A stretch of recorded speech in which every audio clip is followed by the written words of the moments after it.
Hello. Hello students, how are you all? I hope guys you all are fine and doing well. Guys, as you all know, in last classes we discussed about introduction of business, some characteristics of business and two objective of business, that is primary objective and secondary objective. बच्चों, हमारी जो last classes थी उसमें हमने हमारे business studies के chapter number first को शुरू किया था जिसका नाम था बिजनेस कॉन्सेप्ट। और बिजनेस कॉन्सेप्ट के अंदर बेटा हमने तीन टॉपिक हमने डिस्कस किए थे। जो हमारा पहला टॉपिक था वो था हमारा इंट्रोडक्शन बिजनेस का, यानी बिजनेस क्या होता है, कि जैसे बिजनेस एक ऑक्यूपेशन है जिसमें बहुत सारी एक्टिविटीज़ परफॉर्म की जाती है और उन एक्टिविटीज़ को परफॉर्म करने के पीछे हमारा इंटेंशन होता है कि हमें प्रॉफिट अर्न करना है। क्लियर है? हमने उसके बाद डिस्कस किया कि बिजनेस के कुछ कैरेक्टरिस्टिक, जैसे कुछ कैरेक्टरिस्टिक्स थे कि बिजनेस एक इकोनॉमिक एक्टिविटी है क्योंकि बिजनेस शुरू भी मनी से हो रहा है और उसको शुरू करने के पीछे इंटेंशन भी क्या है, मनी को अर्न करना। क्लियर है बेटा? हमने और पॉइंट डिस्कस करे थे कि बिजनेस एक ह्यूमन एक्टिविटी है, बिजनेस पे डेली बेसिस के ऊपर सेलिंग और बाइंग होना चाहिए, मतलब डेली बेसिस पे, रेगुलर बेसिस पे ट्रांजेक्शन्स का परफॉर्म होना जरूरी है। उसके बाद हम ऑब्जेक्टिव ऑफ बिजनेस देख रहे थे। तो ऑब्जेक्टिव ऑफ बिजनेस के अंदर हमने हमारे दो ऑब्जेक्टिव डिस्कस कर लिए थे, एक था प्राइमरी और एक था हमारा सेकेंडरी। प्राइमरी और सेकेंडरी ऑब्जेक्टिव दोनों एक दूसरे से रिलेटेड थे क्योंकि प्राइमरी ऑब्जेक्टिव में बच्चों हम बात कर रहे थे दो चीजों की, एक था हमारा प्रोडक्ट और एक था हमारा प्रॉफिट। प्रोडक्ट और प्रॉफिट की, प्रोडक्ट और प्रॉफिट से रिलेटेड जो भी चीजें थी वो सब किसके अंदर डिस्कस कर रहे थे हम, प्राइमरी ऑब्जेक्टिव के अंदर। जैसे एक कंपनी का मेन ऑब्जेक्टिव है कि उसे सुटेबल अमाउंट ऑफ प्रॉफिट को अर्न करना है और उसका प्रोडक्ट है जो रिलायबल होना चाहिए, स्टैंडर्ड क्वालिटी का होना चाहिए, रीजनेबल होना चाहिए। जब हम सेकेंडरी ऑब्जेक्टिव में आए तो हमने बात की रिसोर्सेज की, कि एक प्रोडक्ट को और एक कंपनी को प्रॉफिट को अचीव करने में जो रिसोर्सेज काम आ रहे हैं उनसे रिलेटेड जो बातें थी वो सब हमने सेकेंडरी ऑब्जेक्टिव के अंदर डिस्कस की थी। और हमने ये भी पढ़ा था कि प्राइमरी ऑब्जेक्टिव को अचीव करने के अंदर हेल्प करता है हमारी कहीं ना कहीं हमारा सेकेंडरी ऑब्जेक्टिव। क्लियर है बेटा? आज हम हमारे ऑब्जेक्टिव्स की जो थर्ड कैटेगरी है उसे डिस्कस करने वाले हैं जिसका नाम है पर्सनल ऑब्जेक्टिव। क्या नाम है बेटा? Personal objective. पर्सनल ऑब्जेक्टिव हमारा वो है जो हमारे एम्प्लॉयज के लिए है। हमारी ऑर्गेनाइजेशन में जो एम्प्लॉयज हैं उनसे जुड़ा हुआ है। हमारा ये भी ऑब्जेक्टिव है कि जो भी एम्प्लॉयज हमारी ऑर्गेनाइजेशन के अंदर काम कर रहे हैं उनकी ज़रूरतों को हमें पूरा करना है, वो इसीलिए हमारी ऑर्गेनाइजेशन के अंदर आए हैं। देखो, प्राइमरी और सेकेंडरी ऑब्जेक्टिव में हमने हमारे बारे में, फॉर एग्जांपल मैं एक बिजनेस ओनर हूँ, मैंने बिजनेस शुरू किया है, तो प्राइमरी और सेकेंडरी ऑब्जेक्टिव में मैंने मेरे बारे में सोचा, जैसे कि मुझे प्रॉफिट चाहिए, मैक्सिमम प्रॉफिट के लिए मेरे पास प्रोडक्ट अच्छा होना चाहिए, रिसोर्सेज का मैं सही से यूज़ करूंगा। ओवरऑल मैंने बात सोची कैसे काम करना है, कैसे रिसोर्सेज का सही यूज़ करना और कैसे प्रॉफिट को बढ़ाना है। अब बेटा ऑर्गेनाइजेशन के अंदर जो काम करेंगे वो हमारे एम्प्लॉयज़ हैं, हमारी कंपनी के अंदर जो वर्कर काम करेंगे वो हमारे एम्प्लॉयज़ हैं।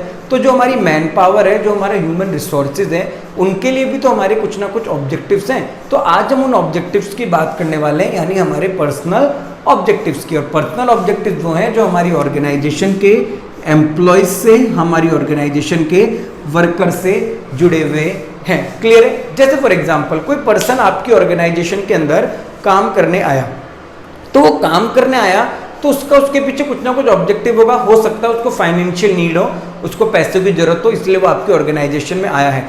तो अगर आपका भी तो ऑब्जेक्टिव बनता है ना कि वो जिस ऑब्जेक्टिव को वो पूरा करना आया था, आप भी उसके उस ऑब्जेक्टिव को पूरा करो, आप उसकी फाइनेंशियल नीड्स को पूरा करो, आप उसे टाइम पे सैलरी दो, टाइम पे वेजेस दो, ताकि जिससे उसका ऑब्जेक्टिव पूरा हो सके। और ये आपका भी उद्देश्य है कि एक कंपनी ओनर को, एक मैनेजर को कंपनी के कहीं ना कहीं अपने एम्प्लॉयज के ऑब्जेक्टिव्स को पूरा करना है। तो पर्सनल ऑब्जेक्टिव्स की हम बात यहाँ पे करने वाले हैं। देखिए क्या लिखा हुआ, personal objectives refer to the objective which are related to the employ of organisation. Personal objective वो ऑब्जेक्टिव्स हैं जो कहीं ना कहीं किससे रिलेट हैं, एक ऑर्गेनाइजेशन के एम्प्लॉयज से, एक बिजनेस यूनिट, एक कंपनी के एम्प्लॉयज से जुड़े हुए आपके ऑब्जेक्टिव्स हैं। Personal objectives of organisation the satisfaction of human resources. देखिए इंपॉर्टेंट लाइन आ गई है कि एक ऑर्गेनाइजेशन का जो पर्सनल ऑब्जेक्टिव है, वो पर्सनल ऑब्जेक्टिव क्या है कि उन्हें सेटिस्फाई करना है अपने ह्यूमन रिसोर्सेज को। उनके जो ह्यूमन रिसोर्सेज हैं, यानी बात हो रही है एम्प्लॉयज़ की और वर्कर्स की, जो उनके ह्यूमन रिसोर्सेज हैं उनकी जो नीड है उस नीड को सेटिस्फाई करने की बात हो रही है, उस नीड्स को पूरा करने की यहाँ पे बात हो रही है। वो क्या है, हमारा यहाँ पे पर्सनल ऑब्जेक्टिव है। क्लियर है बेटा। पर्सनल ऑब्जेक्टिव किससे रिलेटेड है? हमारी ऑर्गेनाइजेशन के एम्प्लॉयज से रिलेटेड है। हमारा ये ऑब्जेक्टिव भी बनता है कि जो हमारी ऑर्गेनाइजेशन के अंदर लोग काम कर रहे हैं, उनकी जो ज़रूरतें हैं, उनकी ज़रूरतों को हमें क्या करना है? पूरा करना है। तो उसे भी हमें ऑब्जेक्टिव मान के चलना है। क्लियर है। अब ये पर्सनल ऑब्जेक्टिव में अगर ह्यूमन रिसोर्सेज और उनकी ज़रूरतें कैसी हो सकती है? जैसे हो सकता है फाइनेंशियल नीड हो। फाइनेंशियल नीड्स का मतलब हमारी बात करें तो यहाँ पे बात हो रही है सैलरी की, वेजेस की, जो उनको तनख्वाह मिल रही है, जो उनको भत्ता दिया जा रहा है, मेहनताना दिया जा रहा है, उसकी बात हो रही है। क्योंकि जब उनकी फाइनेंशियल नीड्स पूरी होंगी तो वो अपनी बेसिक नीड्स को पूरा कर पाएंगे, अपनी बेसिक नीड्स को पूरा कर पाएंगे। और बेसिक नीड्स कौन सी होती है?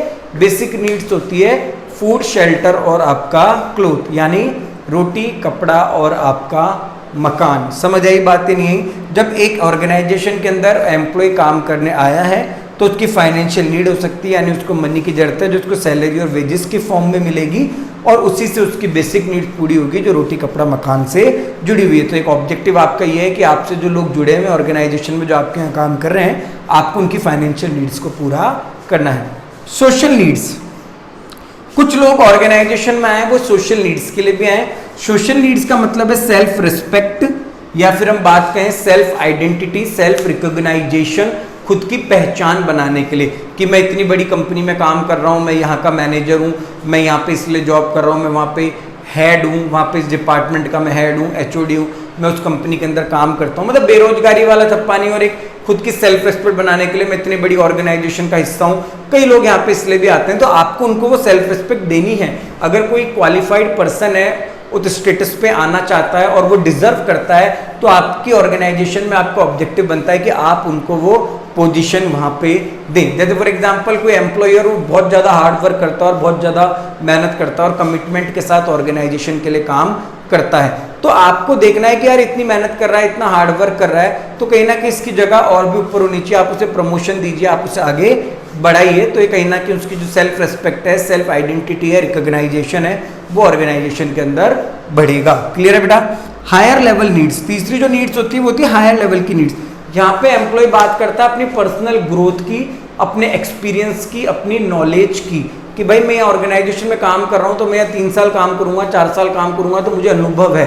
क्योंकि ऑर्गेनाइजेशन का अगर एक्सपीरियंस होता है ना, तो आगे जाके आपको मौके और ज़्यादा मिलते हैं अपने आप को बूस्टअप करने के लिए, अपने आप को आगे बढ़ाने के लिए। समझना मेरी बात को कैसे? फॉर एग्जाम्पल आप फ्रेशर हो, आप में जॉब जा रही, तो हो सकता है आपकी सैलरी 8 से 10 हज़ार रुपये मिले, या हो सकता है 20 हज़ार रुपये, 20,000 रुपीज़ आपको सैलरी मिल जाए। बट आप एक्सपीरियंस हो, आपको 5 या 6 ईयर का एक्सपीरियंस है, तो आपकी सैलरी सीधे डबल हो जाएगी, 20 की 40,000 हो जाएगी। तो हायर लेवल नीड्स होती है।